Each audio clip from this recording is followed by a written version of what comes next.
और सीधे दिल्ली चलेंगे, जहां लोकसभा में प्रधानमंत्री नरेंद्र मोदी संबोधित कर रहे हैं। तो शायद किसी की छवि बहुत दब जाए, उस चिंता में इस यंग जनरेशन को मौका न मिले, हाउस को ही चलने नहीं दिए गए। यानी एक प्रकार से इतना बड़ा नुकसान कर दिया है, खुद का भी, विपक्ष का भी, संसद का भी और देश का भी। और इसलिए और मैं हमेशा चाहता हूं कि देश को एक स्वस्थ अच्छे विपक्ष की बहुत जरूरत है।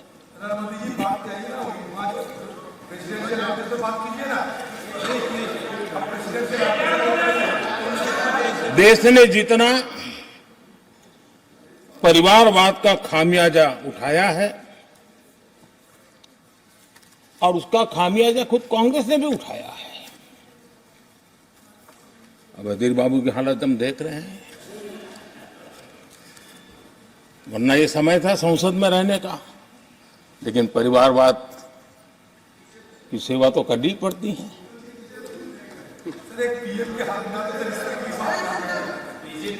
आदरणीय अध्यक्ष जी, अब हालत देखिए, हमारे खरगे जी इस सदन से उस सदन शिफ्ट हो गए और गुलाम नबी जी तो पार्टी से ही शिफ्ट कर गए। ये सब परिवारवाद के भेंट चढ़ गए। एक ही प्रोडक्ट बार बार लॉन्च करने के चक्कर में कांग्रेस की दुकान ताला लगने की नौबत आ गई है। अरे दुकान हम नहीं कह रहे, आप लोग कह रहे हैं। आप लोग कहते हैं दुकान खोलिए, सब जगह पे बोलते हैं, दुकान को ताला लगने की बात आई। दुकान बंद करने की ऐलान हो रहे हैं। यहां हमारे दादा अपनी आदत छोड़ नहीं पाते हैं, वो वहां से बैठे बैठे कमेंट कर रहे हैं परिवारवाद की। मैं जरा समझा देता हूं, आज माफ करना अध्यक्ष महोदय, मैं जरा समय ले रहा हूं। आज हम किस परिवारवाद की चर्चा करते हैं? अगर किसी परिवार में अपने बलबूते पर जन समर्थन से एक से अधिक अनेक लोग अगर राजनीतिक क्षेत्र में भी प्रगति करते हैं, उसको हमने कभी परिवारवाद नहीं कहा है। हम परिवारवाद की चर्चा वो करते हैं जो पार्टी परिवार चलाता है, जो पार्टी परिवार के लोगों को प्राथमिकता देती है, जो पार्टी के सारे निर्णय परिवार के लोग ही करते हैं, वो परिवारवाद है। न राजनाथ जी की कोई पॉलिटिकल पार्टी है, न अमित शाह की कोई पॉलिटिकल पार्टी है। और इसलिए जहां एक परिवार को पार्टियां लिखी जाती हैं, वो लोकतंत्र में उचित नहीं है। लोकतंत्र में पार्टी अनेक, एक परिवार के 10 लोग राजनीति में आए, कुछ बुरा नहीं है। हम तो चाहते हैं नौजवान लोग आए।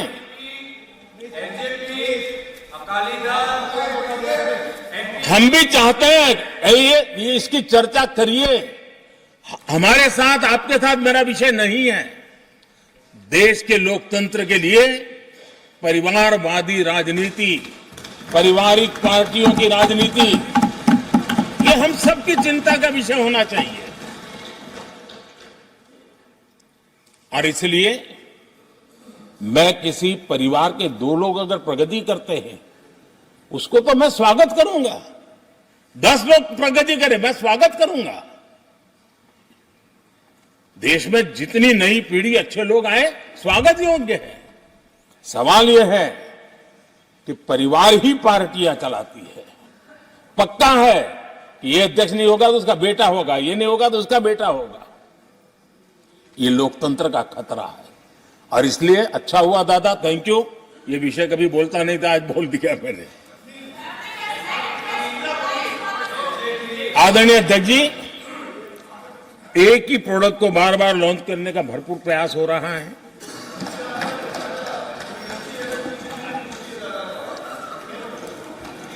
आदरणीय अध्यक्ष जी, कांग्रेस एक परिवार में उलझ गई है। देश के करोड़ों परिवार की आकांक्षाएं और उपलब्धियां वो देख पा ही नहीं रहे, देख सकते नहीं, अपने परिवार के बाहर देखने की तैयारी नहीं है। और कांग्रेस में एक कैंसिल कल्चर डेवलप हुआ है। कुछ भी है कैंसिल, कुछ भी है कैंसिल। ये एक ऐसे कैंसिल कल्चर में कांग्रेस फंस गई है।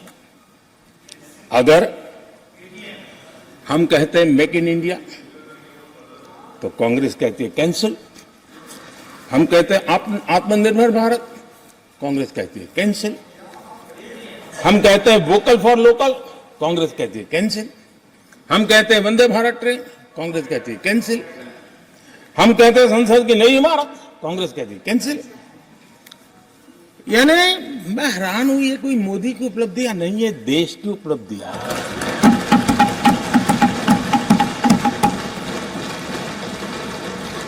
इतनी नफरत कब तक पाले रखोगे? और उसके कारण देश की सफलताएं, देश के अचीवमेंट, उसको भी कैंसिल करके आप बैठ गए हो।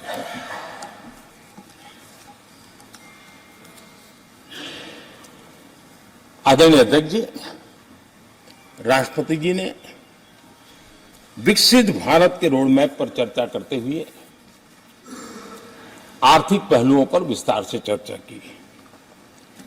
अर्थव्यवस्था के मूलभूत जो आधार है उसके की बारीकी से चर्चा की। और भारत की मजबूत अर्थव्यवस्था को आज पूरी दुनिया सराह रही है, पूरी दुनिया उससे प्रभावित है। और जब विश्व संकट से गुजर रहा है तब तो उनको और ज्यादा अच्छा लगता है। G20 समिट के अंदर सारे देश ने देखा है कि पूरा विश्व भारत के लिए क्या सोचता है, क्या कहता है, क्या आशा करता है।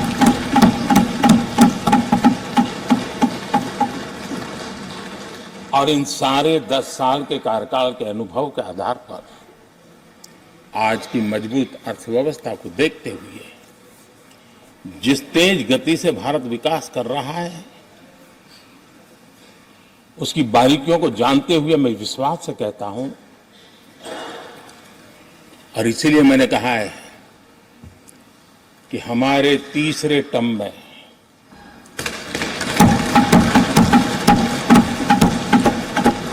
भारत दुनिया की तीसरी बड़ी आर्थिक ताकत बनेगा।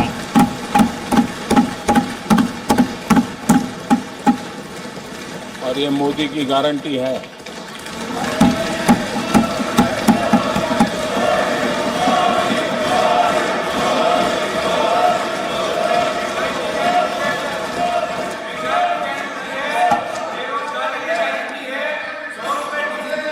माननीय अध्यक्ष जी, इनको पहले मौका नहीं दिया था क्या? सबको मौका दिया है ना? हाँ,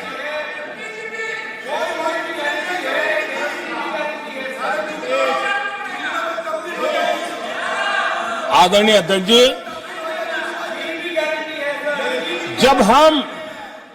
जब हम दुनिया की तीसरी बड़ी आर्थिक शक्ति बनकर के उभरेंगे कहते हैं, तो हमारे विपक्ष में बैठे कुछ साथी कैसा कुतर्क देते हैं। वो कहते हैं इसमें क्या है, ये तो अपने आप हो जाएगा। क्या कमाल है आप लोगों की। मोदी का क्या है, ये तो अपने आप हो जाएगी। मैं जरा सरकार की भूमिका क्या होती है इस सदन के माध्यम से देश को और विशेष करके देश के युवा मन को बताना चाहता हूं, देश की युवा शक्तियों को बताना चाहता हूं कि होता कैसे है और सरकार की भूमिका क्या होती है। आदरणीय अध्यक्ष जी, 10 साल पहले 2014 में फरवरी महीने में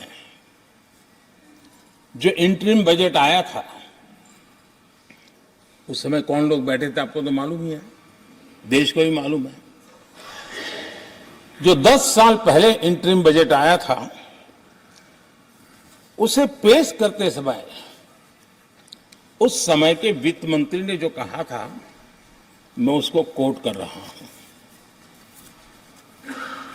और एक एक शब्द बड़ा मूल्यवान है जी। जब आप लोग कहते हैं ना, ये तो अपने आप तीसरे नंबर पर जा ही जाएगा, ऐसा कहते हैं, उनको जरा समझना चाहिए। ये उन्होंने क्या कहा था? I now wish to look forward and outline a vision for the future. Vision for the future. पूरे ब्रह्मांड के सबसे बड़े अर्थशास्त्री बोल रहे थे। I now wish to look forward and outline a vision for the future. आगे कहते हैं, I wonder how many have noted the fact that India's economy in terms of the size of its GDP is the 11th largest in the world. यानी 2014 में पहुंचने पर क्या गौरवगान होता था, आज 5 पर पहुंच गए और आपको क्या हो गया? क्या हो गया? आदरणीय अध्यक्ष जी, आदरणीय अध्यक्ष जी, आदरणीय अध्यक्ष जी, आदरणीय अध्यक्ष जी, आदरणीय अध्यक्ष जी, आदरणीय अध्यक्ष जी, मैं आगे पढ़ रहा हूं। गोगोई जी, थैंक यू, आपने अच्छा कहा। मैं आगे पढ़ रहा हूं, ध्यान से सुनिए साथियों, ध्यान से सुनिए। उन्होंने कहा था, is the 11th largest in the world. बड़ा गौरव का बात था। There are great things in the store. आगे वो कह रहे हैं, there are great things in store. फिर आगे कहते हैं, there is a well argued view that in the next 3 decades, India's nominal GDP will take the country to the 3rd rank after the US and China. उस समय ये ब्रह्मांड के बड़े अर्थशास्त्री कह रहे थे कि तीसरे नंबर पर 30 साल में हम पहुंच जाएंगे। 30 साल। और फिर कहा था, ये मेरा विजन, जो मैं मनमोहन सिंह नहीं थे उस वक्त, मनमोहन सिंह नहीं थे। बहुत लोग हैं जो एक ख्यालों में रहते हैं वो ब्रह्मांड के सबसे बड़ी अर्थशास्त्री है।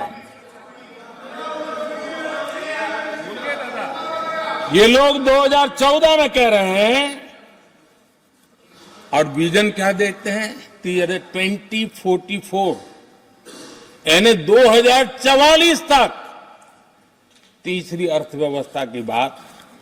ये इनकी सोच, ये इनकी मर्यादा, सपना भी देखने का सामर्थ्य खो चुके थे लोग। संकल्प तो दूर की बात थी। 30 साल का इंतजार करने के लिए मेरे देश की युवा पीढ़ी को कह कर गए थे, लेकिन हम आज आपके सामने विश्वास से खड़े हैं, इस पवित्र सदन में खड़े हैं, और मैं आपको विश्वास दिलाता हूं कि 30 साल हम नहीं लगने देंगे। ये मोदी की गारंटी है। मेरे तीसरे कार्यकाल में देश दुनिया की तीसरी आर्थिक शक्ति बन जाए।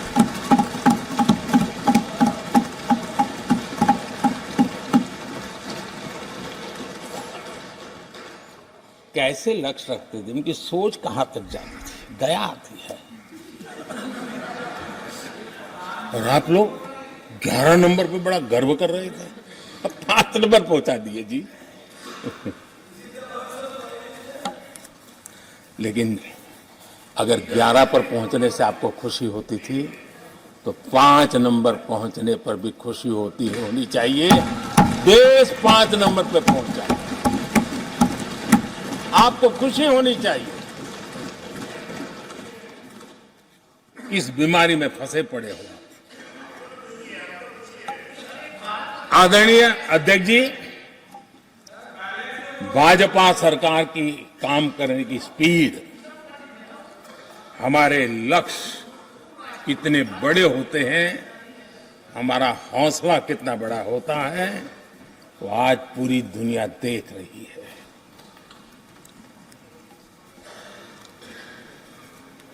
और आदरणीय अध्यक्ष जी, एक कहावत है, हमारे उत्तर प्रदेश में खास एक कहावत कही जाती है, 9 दिन चले 2.5 कोस।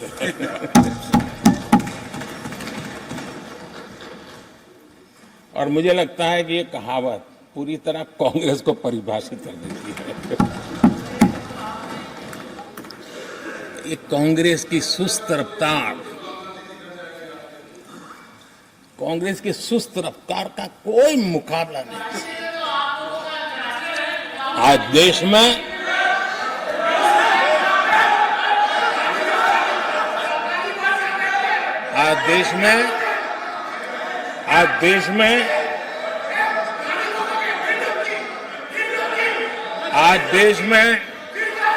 जिस रफ्तार से काम हो रहा है, कांग्रेस सरकार इस रफ्तार की कल्पना भी नहीं कर सकती। आदरणीय अध्यक्ष जी,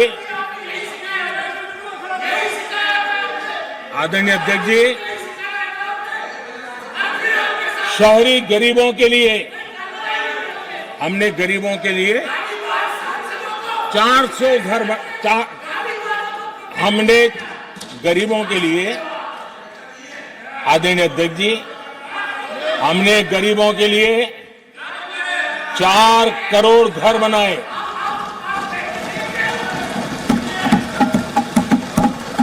और शहरी गरीबों के लिए 80 लाख पक्के मकान शहरी गरीबों के लिए बने।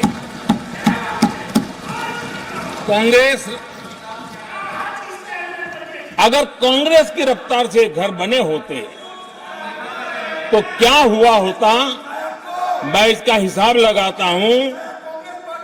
अगर कांग्रेस की जो रफ्तार थी उस प्रकार से चला होता तो 100 साल लगते, इतना काम करने में 100 साल लगते, 5 पीढ़ियां गुजर जाती। आदरणीय अध्यक्ष जी, 10 वर्ष में 40,000 किलोमीटर रेलवे ट्रैक का इलेक्ट्रिफिकेशन हुआ। अगर कांग्रेस की रफ्तार से देश चलता, इस काम को करने में 80 साल लग जाते। एक प्रकार से 4 पीढ़ियां गुजर जाती। आदरणीय अध्यक्ष जी, हमने 17 करोड़ अधिक गैस कनेक्शन दिए। ये मैं 10 साल का हिसाब दे रहा हूं। अगर कांग्रेस की चाल से चलते तो ये कनेक्शन देने में और 60 साल लग जाते। 3 पीढ़ियां धुएं में खाना पकाते पकाते गुजर जाती। आदरणीय अध्यक्ष जी, हमारी सरकार ने सैनिटेशन कवरेज 40% से 100% तक पहुंची है। अगर कांग्रेस की रफ्तार होती तो ये काम होते होते 60-70 साल और लगते और कम से कम 3 पीढ़ियां गुजर जाती, लेकिन गारंटी नहीं होता कि नहीं होता। आदरणीय अध्यक्ष जी, कांग्रेस की जो मानसिकता है, जिसका देश को बहुत नुकसान हुआ, कांग्रेस ने देश के सामर्थ्य पर कभी भी विश्वास नहीं किया। वे अपने आप को शासक मानते रहे और जनता जनार्दन को हमेशा कमतर आंकते गए, छोटा आंकते गए। आदरणीय अध्यक्ष जी, देश के नागरिकों के लिए कैसा सोचते थे, मैं जानता हूं, मैं नाम बोलते हुए उनको जरा चुभन होगी, लेकिन 15 अगस्त लाल किले से प्रधानमंत्री नेहरू ने जो कहा था वो मैं जरा पढ़ता हूं। लाल किले से भारत के प्रथम प्रधानमंत्री ने जो कहा था वो पढ़ रहा हूं, नेहरू जी ने।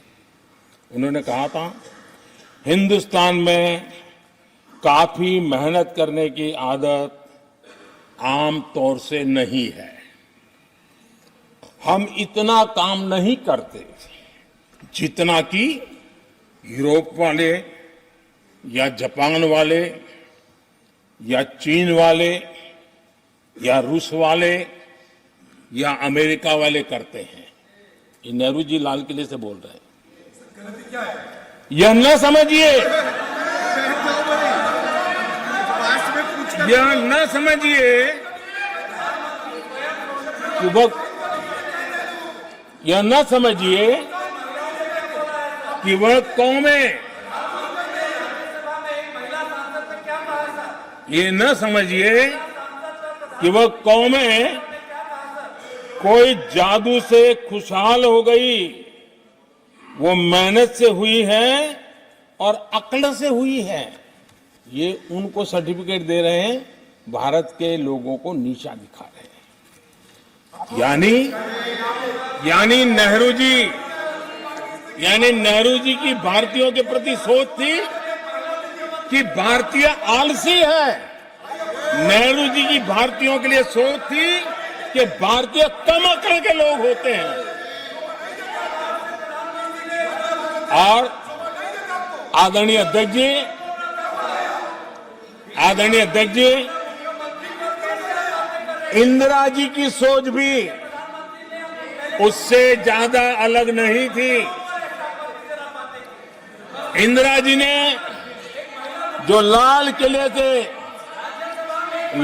किले से 15 अगस्त को कहा था, लाल किले से 15 अगस्त को इंदिरा जी ने कहा था, दुर्भाग्यवश हमारी आदत ये है कि जब कोई शुभ काम पूरा होने को होता है तो हम आत्मतुष्टि की भावना से ग्रस्त हो जाते हैं और जब कोई कठिनाई आ जाती है तो हम नाउम्मीद हो जाते हैं। कभी कभी तो ऐसा लगने लगता है कि पूरे राष्ट्र ने ही पराजय भावना को अपना लिया है। आज कांग्रेस के लोगों को देख करके लगता है कि इंदिरा जी भले देश के लोगों का आकलन सही न कर पाए, लेकिन कांग्रेस का एकदम सटीक आकलन उन्होंने किया।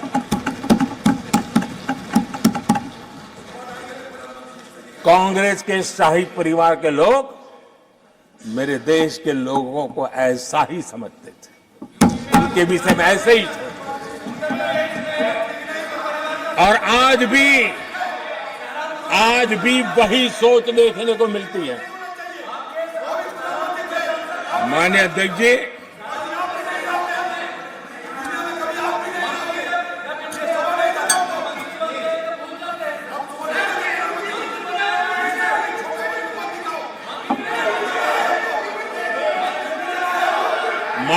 जी,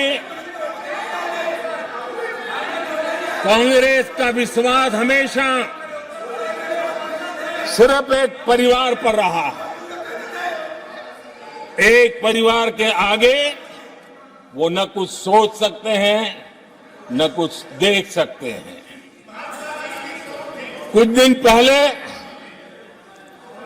भानुमति का कुनबा जोड़ा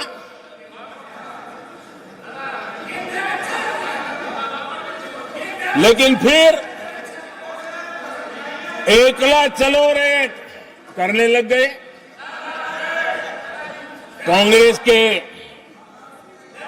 लोगों ने नया नया मोटर मैकेनिक का काम सीखा है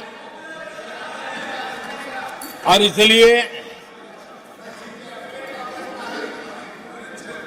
अलाइनमेंट क्या होता है उसका ज्ञान तो हो गया होगा, लेकिन मैं देख रहा हूं अलायंस का ही अलाइनमेंट बिगड़ गया।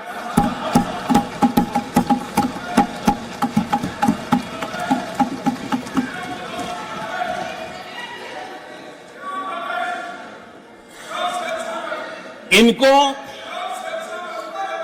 अपने इस कुनबे में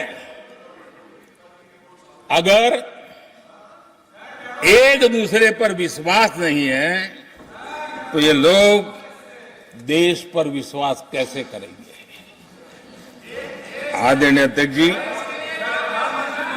हमें देश के सामर्थ्य पर भरोसा है, हमें लोगों की शक्ति पर भरोसा है। आदरणीय अध्यक्ष जी, देश की जनता ने हमें जब पहली बार सेवा करने का अवसर दिया तो हमने पहले कार्यकाल में यूपीए के समय के जो गड्ढे थे वो गड्ढे भरने में हमारा काफी समय और शक्ति लगी। हम पहले कार्यकाल में वो गड्ढे भरते रहे। हमने दूसरे कार्यकाल में नए भारत की नींव रखी और तीसरे कार्यकाल में हम विकसित भारत को निर्माण को नई गति देंगे। आदरणीय अध्यक्ष जी, पहले कार्यकाल में हमने स्वच्छ भारत, उज्ज्वला,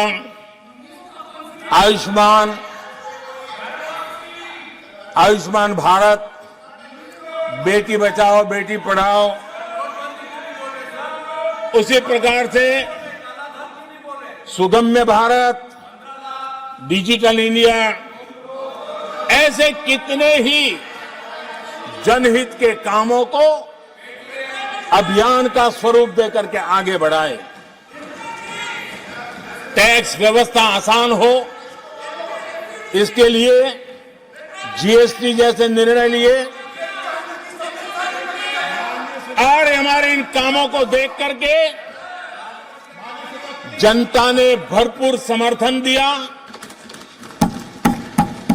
जनता ने बहुत आशीर्वाद दिए, पहले से भी ज्यादा आशीर्वाद दिए और हमारा दूसरा कार्यकाल प्रारंभ हुआ। दूसरा कार्यकाल संकल्पों और वचनों की पूर्ति का कार्यकाल रहा।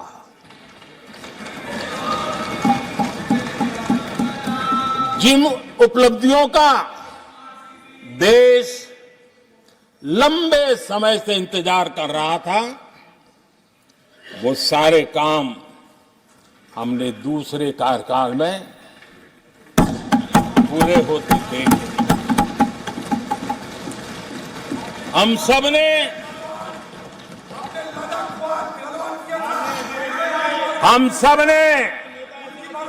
370 खत्म होते हुए देखा।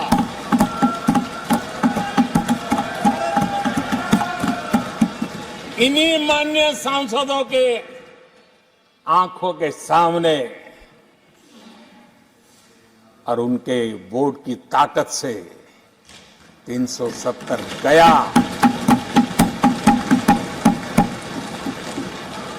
नारी शक्ति वंदन अधिनियम ये दूसरे कार्यकाल में कानून बना। आदरणीय अध्यक्ष जी, अंतरिक्ष से लेकर के ओलंपिक तक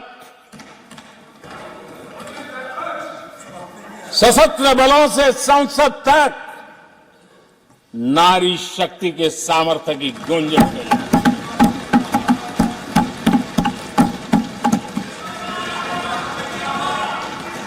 नारी शक्ति के सशक्तिकरण को आज देश ने देखा है। आदरणीय अध्यक्ष जी, उत्तर से दक्षिण तक, पूरब से पश्चिम तक लोगों ने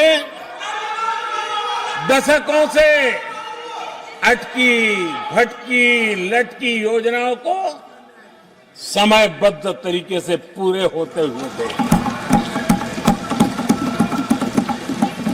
आदरणीय अध्यक्ष जी,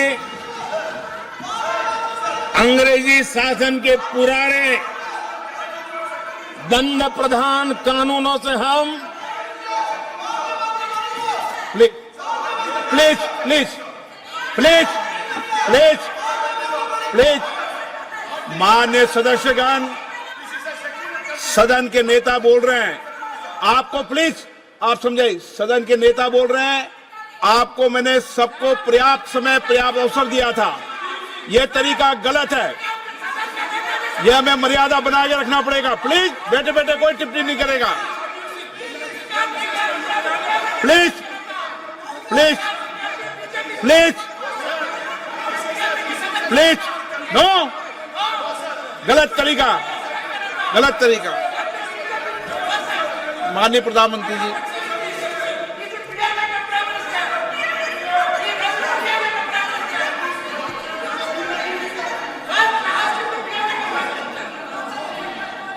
ये तरीका है क्या आपका?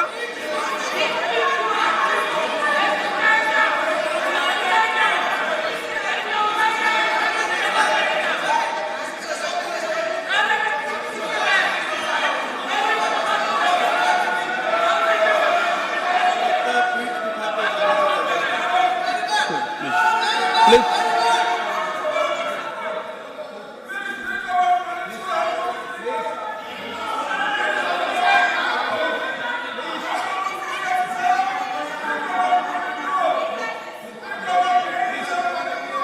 आदरणीय अध्यक्ष जी,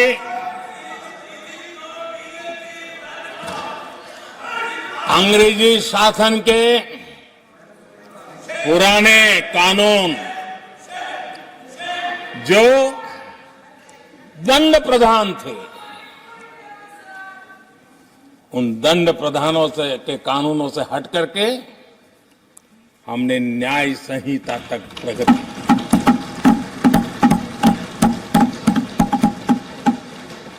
हमारी सरकार ने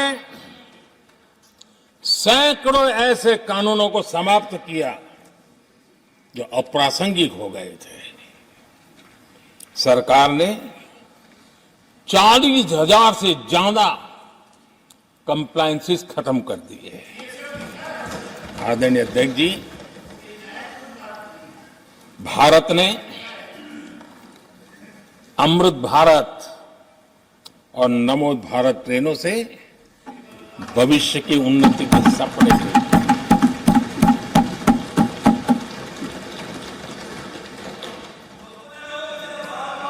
आदरणीय अध्यक्ष जी, देश के गांव-गांव ने, देश के कोटि-कोटि जनों ने विकसित भारत की संकल्प यात्रा देखी है और सैचुरेशन के पीछे कितनी मेहनत की जाती है, उसके हक की चीज उसको मिले, उसके दरवाजे दस्तक देकर के देने का प्रयास देश पहली बार देख रहा है। आदरणीय अध्यक्ष जी, भगवान राम,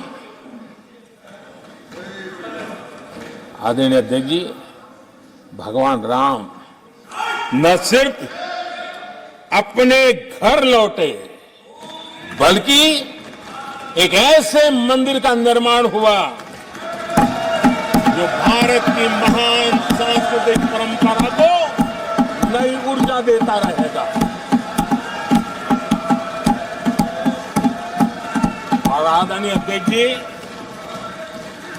अब हमारी सरकार का तीसरा कार्यकाल भी बहुत दूर नहीं है। ज्यादा से ज्यादा 100-125 दिन बाकी है और अब की बार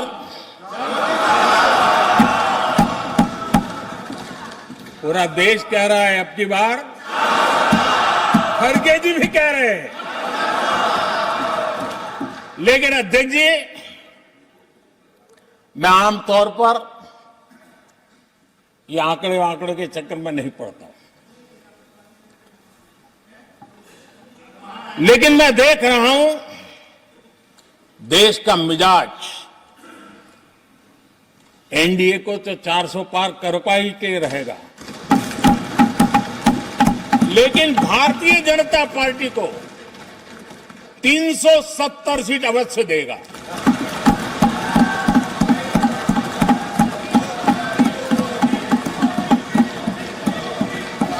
बीजेपी को 370 सीट और एनडीए को 400 पार।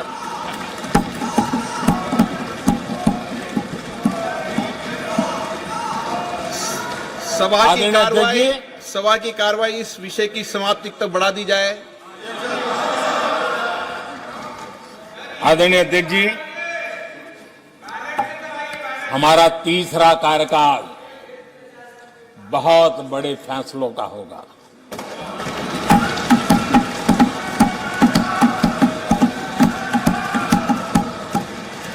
मैंने लाल किले से कहा था और राम मंदिर प्राण प्रतिष्ठा के समय भी मैंने उसको दोहराया था। मैंने कहा था देश को अगले 1000 वर्षों तक समृद्ध और सिद्धि के शिखर पर देखना चाहिए। तीसरा कार्यकाल अगले 1000 वर्षों के लिए एक मजबूत नींव रखने का कार्यकाल होगा।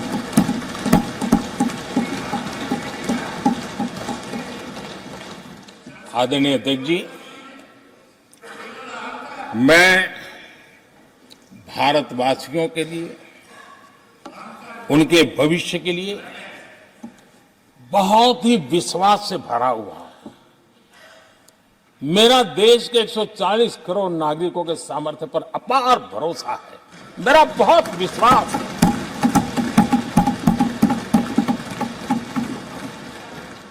दस वर्षों में 25 करोड़ लोग गरीबी से बाहर आए, ये सामर्थ्य दिखाता है। आदरणीय अध्यक्ष जी, मैंने हमेशा कहा है कि गरीब को अगर साधन मिले, गरीब को अगर संसाधन मिले, गरीब को अगर स्वाभिमान मिले, तो हमारा गरीब गरीबी को परास्त करने का सामर्थ्य रखता है। और हमने वो रास्ता चुना और मेरे गरीब भाइयों ने गरीबी को परास्त करके दिखाया है। और इसी सोच के साथ हमने गरीब को साधन दिए, संसाधन दिए, सम्मान दिया, स्वाभिमान दिया। 50 करोड़ गरीबों के पास आज बैंक खाता है। कभी वो बैंक से गुजर नहीं पाता। 4 करोड़ गरीबों के पास पक्का घर है। घर उसके स्वाभिमान को एक नया सामर्थ्य देता है। 11 करोड़ से अधिक परिवारों को पीने का शुद्ध जल पानी नल से मिलता है। 55 करोड़ से अधिक गरीबों को आयुष्मान भारत कार्ड मिला है। घर में कोई भी बीमारी आ जाए, उस बीमारी के कारण फिर से वो गरीबी की तरफ लुढ़क न जाए, उसको भरोसा है कितनी भी बीमारी क्यों ना आ जाए, मोदी बैठा है। 80 करोड़ लोगों को मुफ्त अनाज की सुविधा दी गई है। आदरणीय अध्यक्ष जी, मोदी ने उनको पूछा जिनको पहले कोई पूछता तक नहीं था। देश में पहली बार रेहड़ी पटरी वाले साथियों के बारे में सोचा गया। पीएम स्वनिधि योजना से आज वो ब्याज के चक्कर से बाहर निकले, बैंक से पैसे लेकर अपने कारोबार को बढ़ा रहे हैं। देश में पहली बार हाथ का हुनर जिनका सामर्थ्य है, जो राष्ट्र का निर्माण भी करते हैं, ऐसे मेरे विश्वकर्मा साथियों के बारे में सोचा गया। उनको आधुनिक टूल, आधुनिक ट्रेनिंग, पैसों की मदद, विश्व एक मार्केट उनके लिए खुल जाए, ये मेरे विश्वकर्मा भाइयों के लिए हमने कहा। देश में पहली बार पीबीटीजी यानी जनजातियों में भी अति पिछड़े जो हमारे भाई बहन हैं, संख्या बहुत कम है, वोट के हिसाब से किसी को नजर नहीं जाती। हम वोट से परे हैं, हम दिलों से जुड़े हैं और इसलिए पीबीटीजी जातियों के लिए पीएम जनमन योजना बना करके उनके कल्याण का मिशन मोड में काम उठाया है। इतना ही नहीं, सरहद के जो गांव थे, जिनको आखिरी गांव करके छोड़ दिया गया था, हमने वो आखिरी गांव को पहला गांव बना करके विकास की पूरी दिशा बदल दी। आदरणीय अध्यक्ष जी, मैं जब बार बार मिलेट्स की वकालत करता हूं, मिलेट्स की दुनिया के अंदर जाकर के चर्चा करता हूं, G20 के देशों के साथ लोगों के सामने गर्व के साथ मिलेट्स परोसता हूं, इसके पीछे मेरे दिल में 3 करोड़ से ज्यादा मेरे छोटे किसान हैं जो मिलेट्स की खेती करते हैं। इनका कल्याण, इससे हम जुड़े हुए हैं।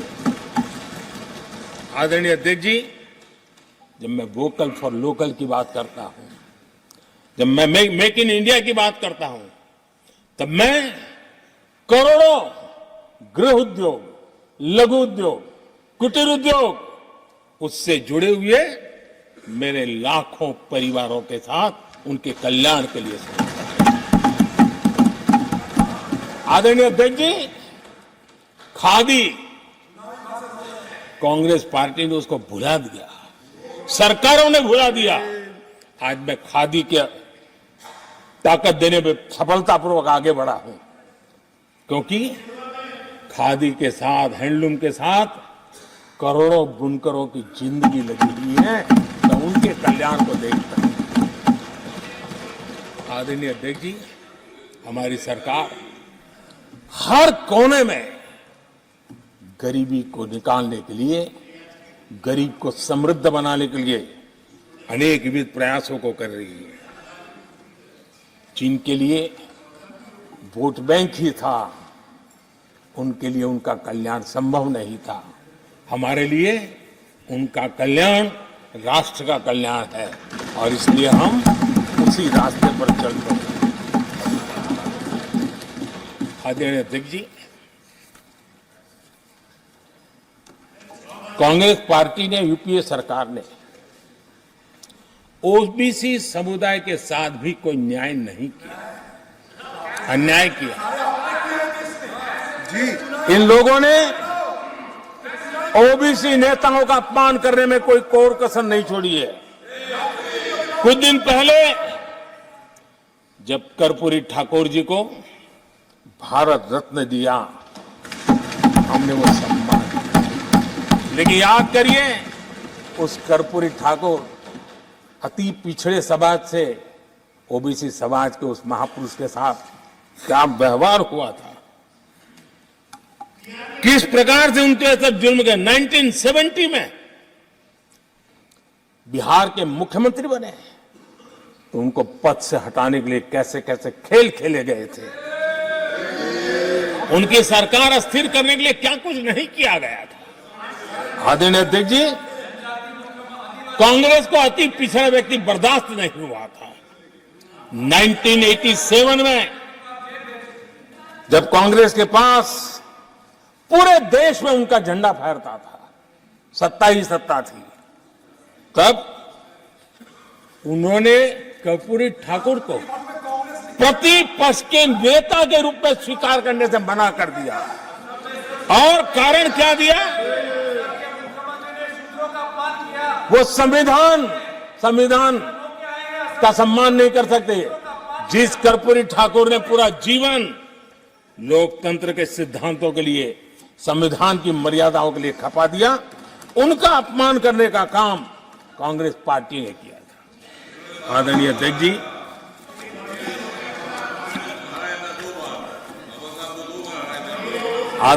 जी, कांग्रेस के हमारे साथियों को आजकल इस पर बहुत चिंता जताते हैं कि सरकार में ओबीसी कितने लोग हैं, कितने पद पर कहां है, उसके हिसाब किताब करते रहते हैं। लेकिन मैं हैरान हूं, उनको इतना सबसे बड़ा ओबीसी नजर नहीं आता है। कहां आंखें बंद करके बैठ जाते हैं। आदरणीय अध्यक्ष जी, जरा मैं ये दुनिया भर की चीजें करते हैं, मैं कहना चाहता हूं, ये क्लास है, ये यूपीए के समय एक एक्स्ट्रा कॉन्स्टिट्यूशनल बॉडी बनाई गई थी, जिसके सामने सरकार की कुछ नहीं चलती थी। नेशनल एडवाइजरी काउंसिल, जरा कोई निकाल करके देखे उसमें क्या कोई ओबीसी था क्या? जरा निकाल के देखिए। इतनी बड़ी बड़ी पावरफुल बॉडी बनाई थी और वो तो अपॉइंट कर रहे थे। आदरणीय अध्यक्ष जी, पिछले 10 वर्षों में नारी शक्ति के सशक्तिकरण को लेकर के अनेक विध कदम उठाए गए हैं। नारी के नेतृत्व में समाज के सशक्तिकरण पर काम किया गया है। आदरणीय अध्यक्ष जी, अब देश की बेटी, हिंदुस्तान में कोई ऐसा सेक्टर नहीं है जहां देश की बेटियों के लिए दरवाजे बंद हो।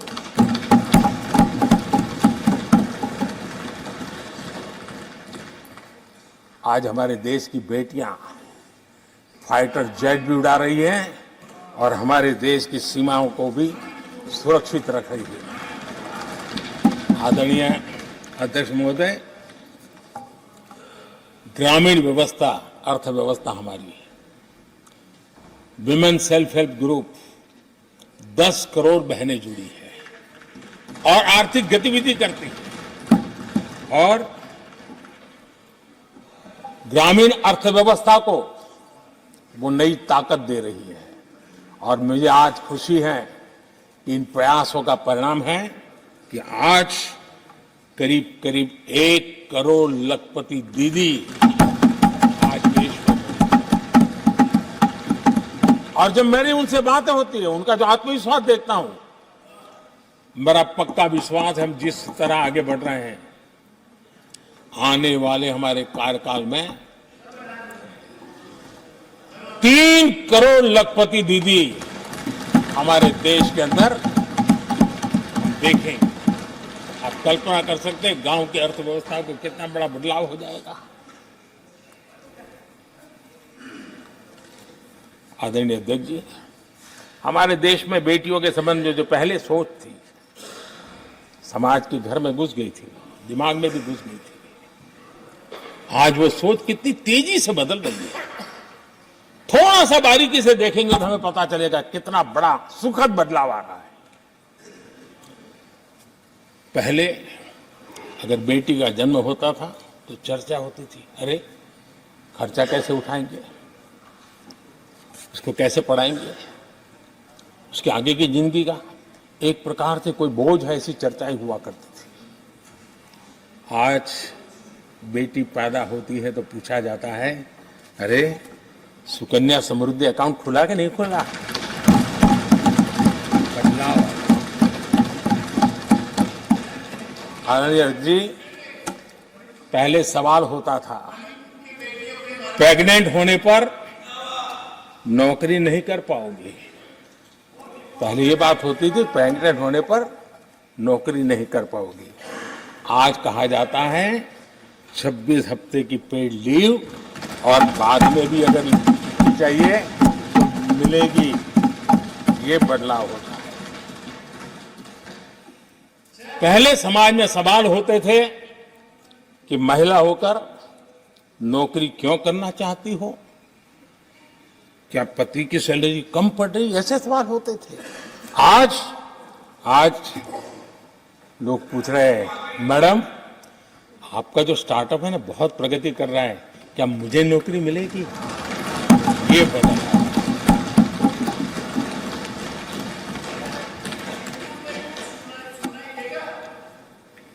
आदरणीय अध्यक्ष जी, एक समय था जब सवाल पूछा जाता था कि बेटी की उम्र बढ़ रही है, शादी कब करोगे? बेटी की उम्र बढ़ रही है, शादी कब करोगे? आज पूछा जाता है, बेटी पर्सनल और प्रोफेशनल दोनों कामों को संतुलित कितना बढ़िया करते हो, कैसे करते हो?